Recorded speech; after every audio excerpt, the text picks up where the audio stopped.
Okay, so we're going over modes of energy transfer. Remember, you need to do your Cornell style. I'm going to be picking up the notebooks. That'll be one thing I'm checking next time, is whether you've used the Cornell style.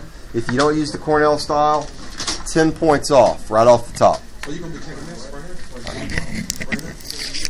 You're going to be checking this next time, yes. Okay.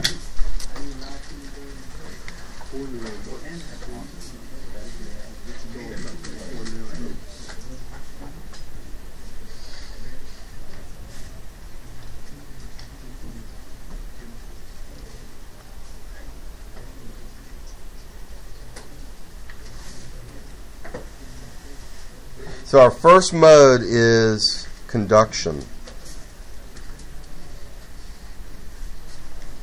Conduction is the transfer of thermal energy by contact.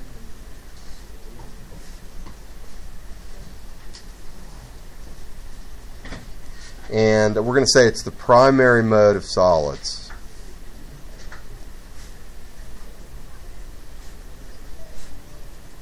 So if you have two solids that are in contact with each other, you can automatically go toward conduction being the primary mode at which thermal energy is transferred between the two solids. So the way this works with respect to the particles is we have an object that it's at a higher temperature, and so objects at higher temperatures have more energy per particle.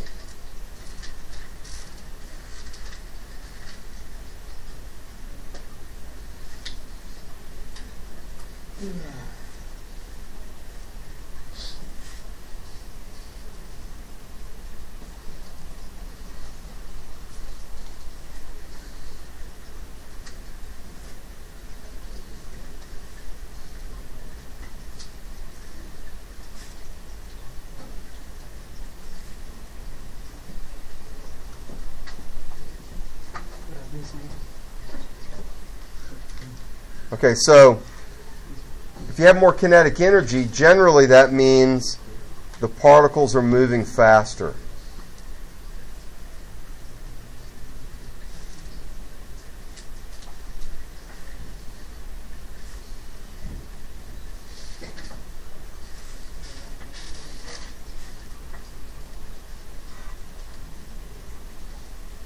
This could also mean that the particles have more mass.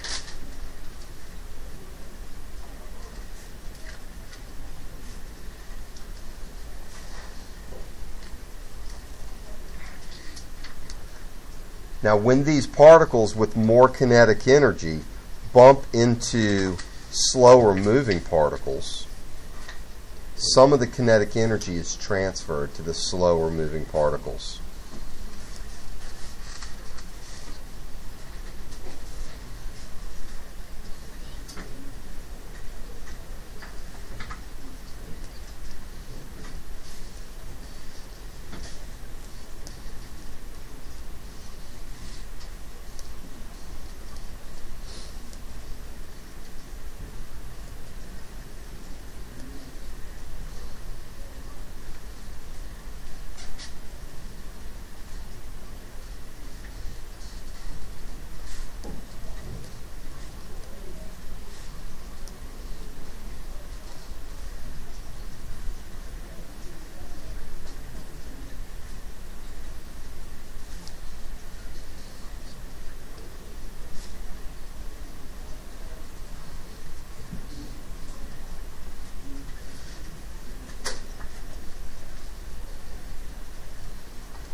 Okay, so we're going to draw a couple of pictures here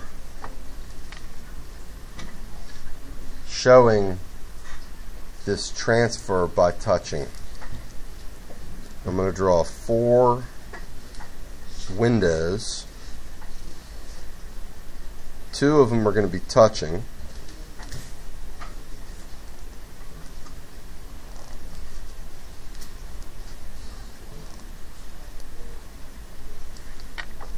And I'm going to say that these two are before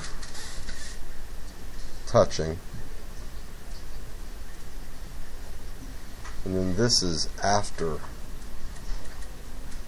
touching.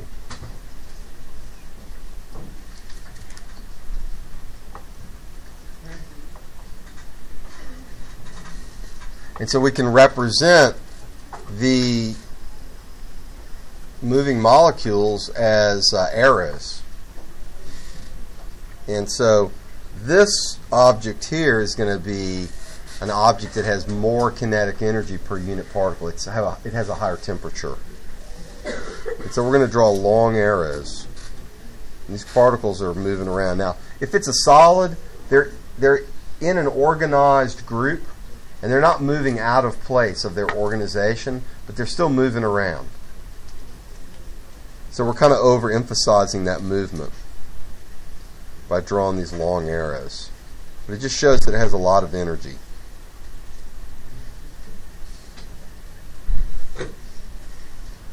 This object we're going to say is cold. It has a lower temperature. It has a lower kinetic energy per unit particle. So we're going to make these little arrows, we're going to make these arrows shorter. And they're all random, showing the random motion of the particles in the kinetic theory.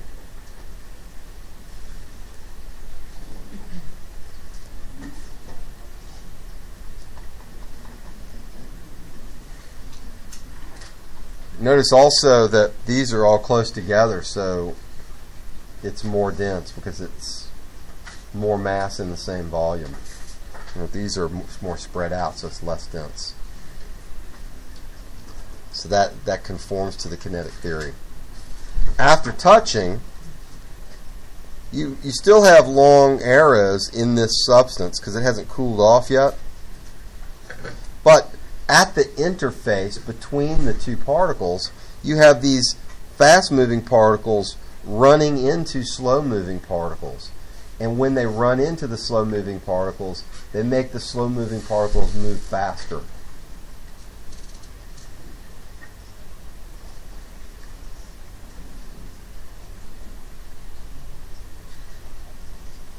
They don't move over into the particles. They don't move. This solid doesn't move over here. But in place where they're located, they hit the particles in this area. And like dominoes, these hit other particles, which makes the kinetic energy spread. Yes? Well, when they're all the same length arrow, they're in equilibrium. But right now they're not. We're going to draw small arrows here, showing that it's still cold on one edge.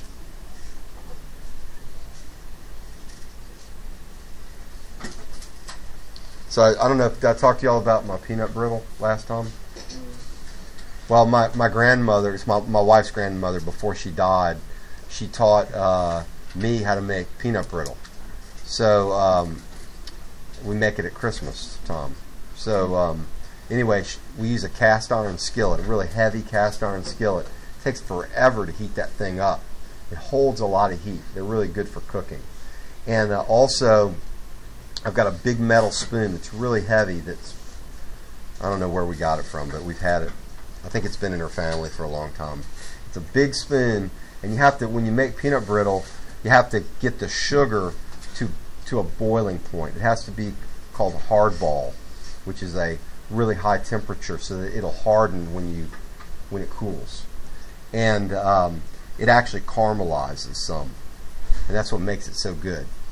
But if you leave the spoon in the pan while you're cooking and you go to the other side of the kitchen to get something, when you come back, the heat has gone from the spoon up into the handle.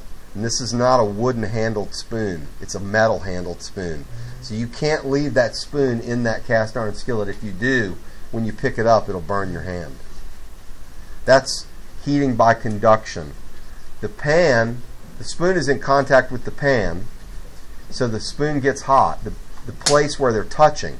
And then the particles spread the kinetic energy up into the handle. Particle by particle, collision by collision. So you don't have to have two different materials coming together. You could have one piece of metal that gets heated at one end, and the heat spreads by conduction through the material. Let's put a little note here on the side, and we can say fast particles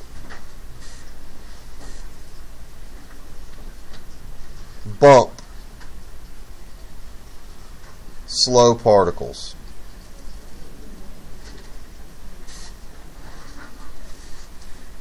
Fast particles bump slow particles. That's the essence of conduction. Particles hitting other particles.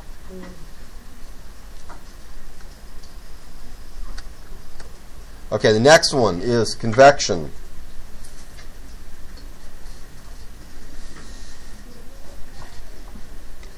Convection is the transfer by stirring. Now, that's my words. It's not in your book. Okay? In essence, the fluid involved is flowing because of changes in density of the fluid. So we call it stirring. It's the primary mode of fluids. So here's the way I explained it. Okay? Materials with greater density sink in fluids that are less dense, and materials that are less dense rise in fluids that are more dense.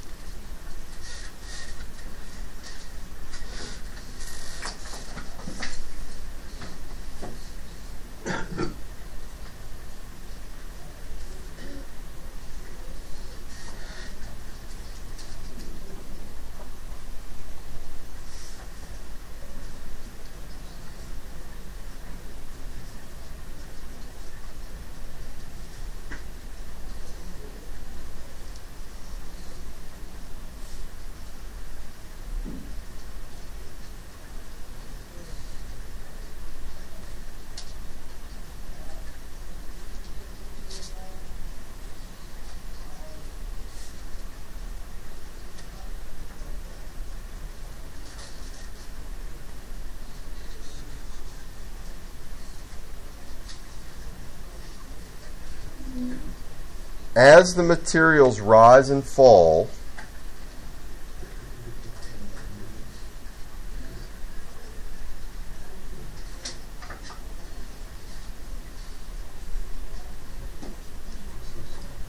I'm going to flip over, so I'm going to let you get this part, and then I'm going to flip over to the left-hand side. They displace other materials.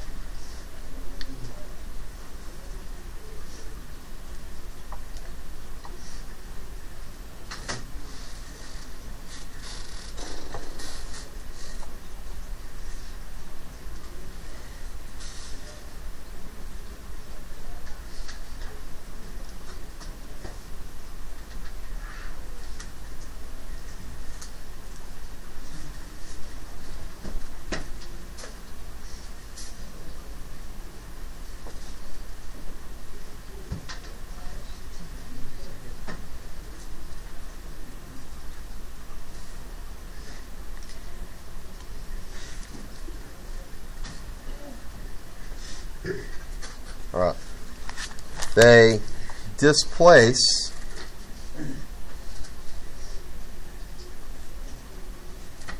other materials. This constant stirring,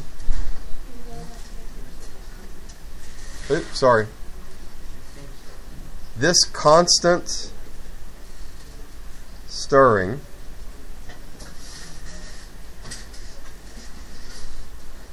causes low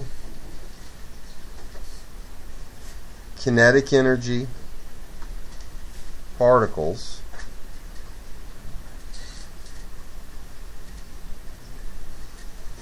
to come close to high kinetic energy particles.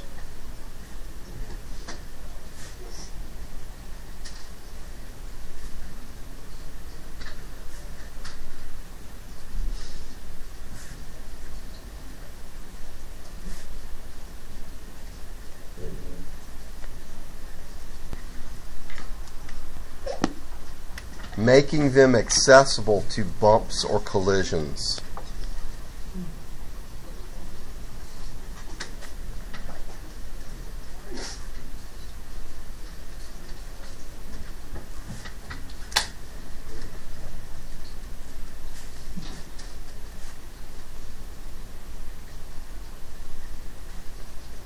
Okay. So the stirring part facilitates the collisions, which really is kind of it's almost like conduction, right? So ultimately, the way you move kinetic energy is you have collisions, which are contact. But convection allows that to happen faster because if you're in a fluid, the material can flow. So you're not just bumping the particles that are adjacent to you. You move so that you're adjacent to different particles all the time. So let's draw another picture. We're going to draw two picture frames. This time they're going to be big picture frames.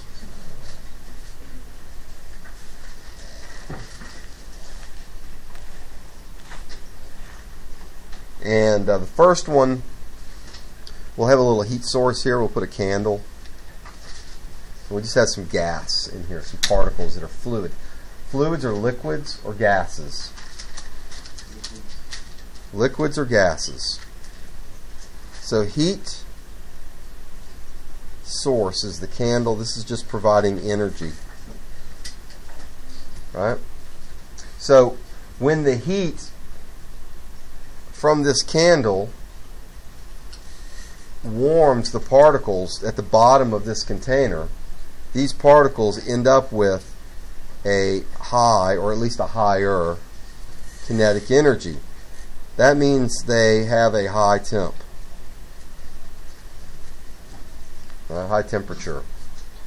High temperature particles tend to expand. If you have the same mass in a bigger volume, you have a lower density, and lower density fluids rise in fluids that have greater density. So this group of particles, it rises.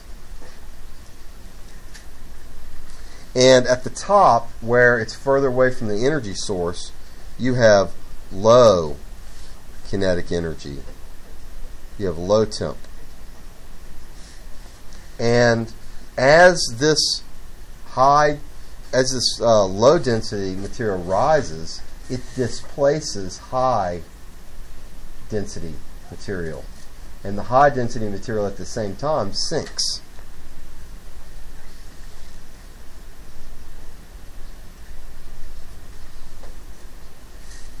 And this is the stirring effect. This is because of differences in density. Low density rises, and high density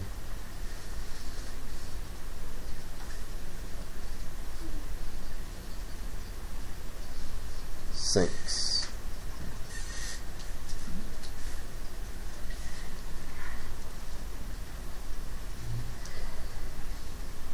Now we can do this another way. We can draw the particles moving like we did with conduction.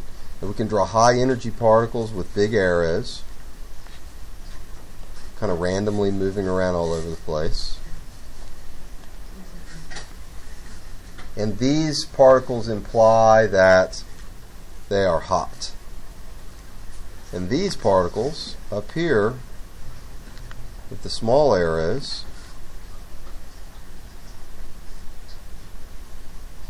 they are cold. Well, hot particles are less dense. They're not hot. The hot particles are not less dense, but the group of hot particles takes up a bigger volume, and so it is less dense. The group is. And these particles as a group rise, and these particles sink. This rising and sinking is called convection currents.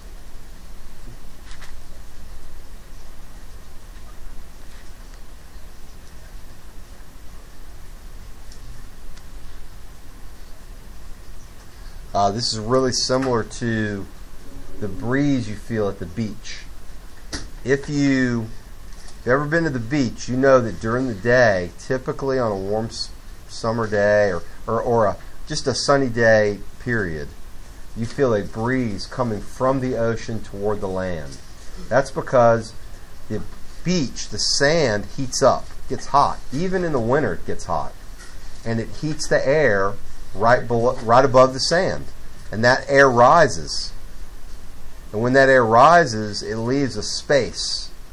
And cold air from the ocean comes in to fill that space. And that's what causes the breeze. At nighttime, the sand cools off very quickly. It gives up its heat. But the water does not give up its heat very quickly. The water stays about the same temperature. So the land becomes cooler than the water. And the reverse happens. The water heats air. It rises above the water, leaving a void. And the cold air from the land blows out to fill that void. So at nighttime at the beach, you get a breeze toward the water, and during the day you get a breeze toward the land. Those are convection currents. Another example is this fire that I've drawn on the board. If you've ever seen I like camping. If you've ever been to a campfire, you can look up in the trees at night above your campfire and you'll see the leaves rustling. That's because there is a convection current rising. Now, as that air rises, where does the air come from that fills the space where the air was that was above the fire? It's colder air, and it's blowing in from the sides. So you can actually build a big fire, and if you don't get close enough to it to feel the radiation, the glow of the embers, if you're far enough away where you can't feel that, you might actually be colder than you would if you didn't have a fire. Because you're making an artificial breeze, and you're actually sitting in a breeze because the fire is heating air, which is rising, causing a breeze to blow in from behind you. Okay, so those are two examples of convection currents. The last mode of thermal energy transfer is radiation. Radiation is kind of an oddball because it does not involve matter. Radiation is the transfer of energy by electromagnetic waves. Yes? Yeah.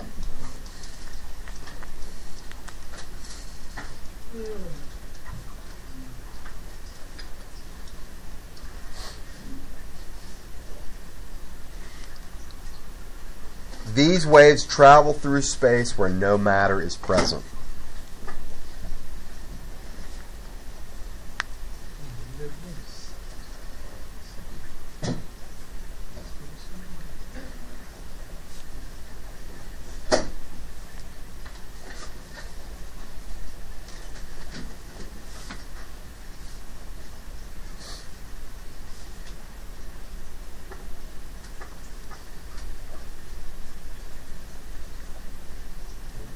Okay. Why do you think I said that? Why is it important that these electromagnetic waves can travel through space? The sun is our primary source in the solar system for this type of wave. Right? If sun energy, if solar energy could not travel through space, if it needed to bounce off of matter, and there's no matter out in space, except every once in a while there's a planet. If it needed to bounce off of very close matter, like convection and conduction require, then what would happen to the Earth? Yeah, it would be really cold and we would be frozen, and we would die because we'd be cold and we wouldn't have any food. Right? Anybody know the type of electromagnetic wave that we feel as heat? Not thermal. It's a good guess. It's not gamma. What? Not ultraviolet. Gamma rays are really dangerous, actually. They are the most energetic of all waves. These are not dangerous. Infrared. Infrared waves. So body heat is in the infrared spectrum. When you look through these night vision goggles, what you're looking at is infrared waves. Those night vision goggles they monitor and they can see infrared waves, and they change that into something that you can see with your eye, which is usually green light. Okay? So infrared is the type of radiation, which is a type of electromagnetic wave, just like light, just like radio waves and microwaves and gamma rays and all those types of waves. Those are all electromagnetic waves. Infrared is just one type of electromagnetic wave.